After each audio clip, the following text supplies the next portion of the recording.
ca liao kyung ha xiao kyung ha bon hi khai lo bởi nhong hin chinh kiên sống to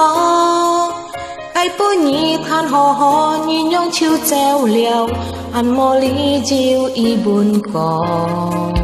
trang lưu hà nhà sông phiền cả nhà cây thu pha ai con liao chú con chú phán con nhà khăn sông phun pha nhân sen bôi an toàn như duyên chân ra mò to tròn tí sông thiên kỳ bôi an mà sam chắc nhé to kem hết nhà mía ngày hắn sông xin ngày hắn đi tít kèo tí lý teo chiều trăng mó trăng cuộc thiên tăng sông tí chú phụ nhi thời sống thiên cay mò xeo mò lý hà sẽ chú chân si chỉ cả phan sông nhi y buồn có nhi xuân xuân hi cuộc thiên tăng sông tí chú phụ nhi thời sống thiên cay nhi cha bối tí nghe teo lý nhít nhít tiệm bơi nhắm to nhi hà sẽ lấy cả nhi sông nhi y buồn có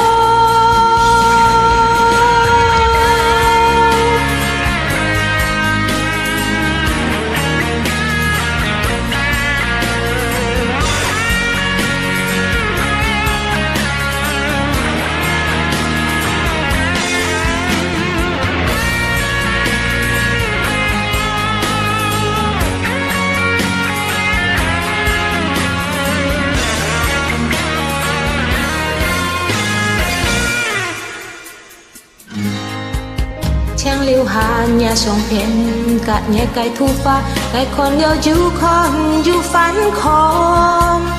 ngày khăn sông phun pha nhân sen bôi an toàn như duyên chân ra mò to tròn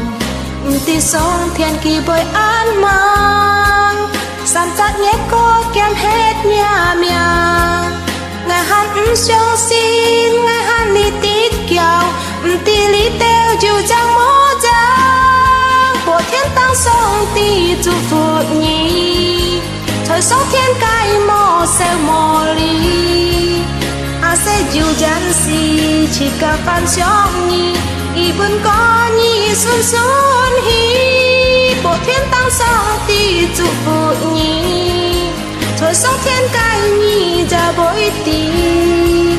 nghe teo lý nhít nhít tiệm bơi nhắm to nhi à sẽ lấy cả nhi sông nhi ý buồn có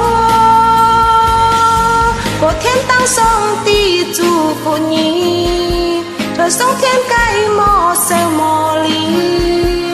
à sẽ chiều chân si chỉ cả phan sông nhi y buồn có nhi xuân xuân hi bộ thiên tăng sông tí chú phụ nhi thời sống thiên cay nhi cha bối tí